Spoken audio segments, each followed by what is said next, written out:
자, 이 작품은 이제 독서 교과서엔 조금 특이하죠? 수필이라는 문학이에요, 문학.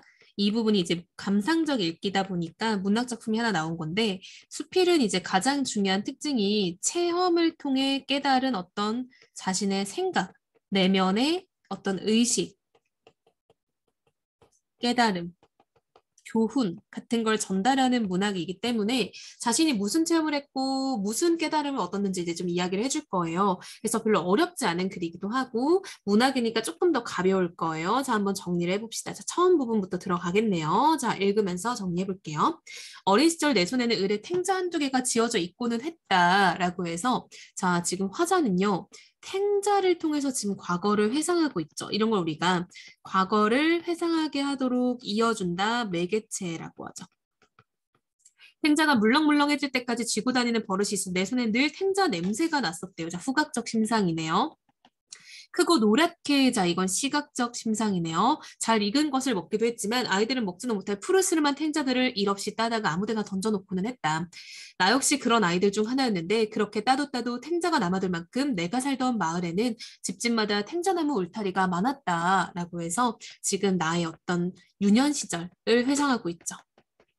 유년기에 내가 살던 고향 마을은 탱자나무가 굉장히 많았던 고향이다라는 거네. 자, 지금도 고향하면 탱자의 시큼한 맛, 탱자처럼 노랗게 된 손바닥. 자, 얘는요, 미각, 노랗다, 시각, 오래 남아있던 탱자 냄새, 후각이 먼저 떠오른대요.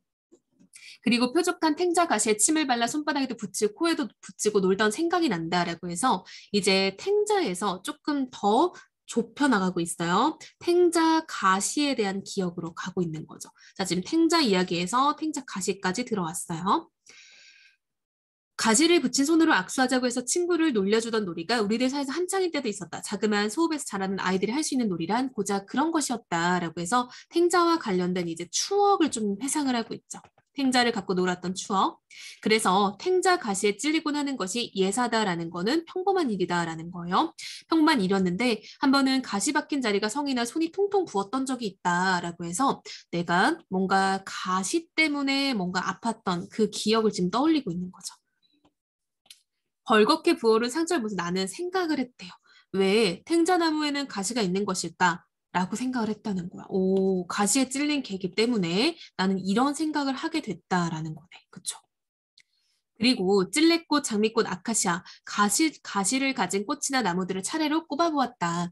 그 가시들에는 아마 독이 들어있을 것이라고 혼자 멋대로 단정 지어 본 적이 있었대요. 즉 내가 탱자나무에 한번 찔린 이후에 그렇게 가시를 가지고 있는 이런 나무들은 다 독이 있을 거다라고 어떤 가시에 대한 부정적인 결론을 내렸다라는 거죠. 얼마 후에 아버지는 내게 가르쳐 주었다. 가시에 독이 있는 것은 아니고 그저 아름다운 꽃과 열매를 지키기 위해서 가시가 존재하는 거라고. 즉, 아버지는 나에게 가시라는 건 나쁜 게 아니라 자기 스스로를 보호하는 거다라고 해서 가시의 어떤 긍정적 기능에 대해서 누가요? 아버지가 이야기를 해준 거죠. 즉, 이 아버지는 나에게 있어서 어떤 가시에 대한 인식을 바꿔준 사람인 거죠. 인식 변화의 계기가 되는 사람이네요. 다른 나무들은 가시 대신 냄새가 지독한 것도 있고, 그러니까 이런 게 다 보호하기 위한 거라는 거죠. 열매에 독성이 있는 것도 있고, 흉하게 생긴 것도 있고, 라고 해서 모든 생명체는 다 자기를 지키기 위해서 뭔가 어떤 보호하는 것들이 있다라는 거네. 이렇게 살아있는 생명에게는 자기를 지킬 수 있는 힘, 그게 뭐야? 이꼴 가시 같은 거죠. 이게 있는 거라고 아버지가 말을 한 적이 있었대요. 자, 오문단이네요. 그러던 어느 날 생자 꽃잎을 보다가 스스로 가시에 찔린 흔적을 발견하게 되었다. 즉, 이제는 내가 찔린 게 아니라 탱자가 자기 가시에 자기가 찔린 걸 보게 된 적인 거야. 바람에 흔들리다가 제 가시에 쓸렸으리라. 스스로를 지키기 위해 주어진 가시가 때로는 스스로를 찌르기도 한다는 사실에 나는 알 수 없는 슬픔을 느끼기도 했대요. 되게 중요한 말이죠. 자, 뭐가 중요하냐? 이 부분이지. 스스로를 지키기 위한 게 스스로를 아프게 하기도 한다라는 거는 굉장히 가시의 양면적인 모습이죠. 지키는 건데 나를 상처내는 거. 즉, 역설적 상황이죠. 나를 지키는 건데 오히려 나를 흠집내는 거. 그런 사실을 알게 된 그 순간 나는 유년 시절이 끝나고 있었다라고 해서 내가 좀 컸다라는 말을 하는 거네. 언제부턴가 이제 조금 다음 시간대로 넘어오고 있어요. 내 손에는 더 이상 둥글고 향긋한 탱자 열매가 들어있지 않게 되었다. 즉, 나는 이제 어린 시절에 탱자 열매 들고 놀았는데 이제는 그게 아니라 무거운 책가방을 들곤 했고 그리고 그 다음엔 영어 단어장이 들려있기도 했고 이렇게 연결해야겠네. 그쵸? 그리고는 누군가를 향한 돌멩이, 그리고 술잔 이런 것들을 즐긴 했대요. 한마디로 화자가 점점 커나가는 과정을 손에 들고 있는 무언가로 지금 이렇게 설명을 하고 있는 거죠. 그리고 따뜻한 손을 잡고 다니던 때도 있었고, 그다음 무거운 장바구니, 빨랫감, 행주나 걸레 같은 것을 들고 있곤 했대. 그래서 지금 이 부분은요, 화자의 어떤 성장에 대해서 지금 굉장히 간략적으로 얘기를 하고 있는 거죠. 화자가 어떤 살아온 과정을 내 손에 들고 있는 무언가들로 굉장히 간략하게 지금 제시를 하고 있어요. 생활의 짐은 한 번도 더 가벼운 적이 없으며, 지금 화자는 이제 생활의 어떤 무게감, 즉 부담감을 느끼고 있네요. 그런 동안 내 속에는 날카로운 가시들이 자라기 시작했대요. 가시는 꽃과 나무에게만 있는 것이 아니었다. 세상에 또는 스스로에게 수없이 찔리면서 사람은 누구나 제 속에 자라나는 가시를 발견하게 된대요. 자, 한마디로 화자는 생활의 짐, 즉 일상의 어떤 무게를 견디며 마음속에 가시가 자라나고 있었다라는 걸 느꼈다는 거죠. 이제 그거를 자기만의 생각이 아니라 사람들은 누구나 제 속에 자라나는 가시를 발견하게 된다라고 해서 나뿐만 아니라 사람들이라고 보편화하고 있는 거죠. 일반화하고 있는 거죠. 일반화, 보편화. 그래서 모두가 다 그렇다라고 생각을 한대요. 한번 심어지고 나면 쉽게 뽑아낼 수 없는 탱자나무 같은 것이 마음에 자리 잡고 있다는 것을 뽑아내려고 몸부림칠수록 가시는 더 아프게 자신을 찔러댄다는 것을 나는 알게 됐대요. 따라서 뽑아내려고 하면 더 아프니까 차라리 그냥 수용하는 게 낫지 않을까 이런 생각도 했겠네. 그로 내내 크고 작은 가시들이 나를 키웠대요. 그쵸? 자, 그 다음 팔문단. 아무리 행복해 보이는 사람에게도 그를 괴롭히는 가시는 있기 마련이다. 어떤 사람에게는 용모나 육체적인 장애가 가시가 되기도 한마디로 이거지. 나를 힘들게 하면서 나를 성장시키는 것. 자, 무슨 말인지 알겠죠? 자, 이때 가시라는 건 딱 정의를 이렇게 내리면 돼. 나를 힘들게 하기도 하고 나를 성장하게 하기도 하고 이게 가시의 기능이야. 그랬을 때 어떤 사람은 용모나 육체적인 장애가 나를 힘들게 하면서도 나를 키우는 게 되고 어떤 사람은 가난한 환경이 나를 힘들게 하거나 성장하게 하기도 하고 나약하고 내성적 성격이 이제 나를 힘들게 하거나 나를 성장하기도 하고 원한 점이 없다는 것이 나를 힘들게 하거나 성장하게 하기도 하고 이런 거지. 자, 지금 뭐 하는 거야? 나열했죠?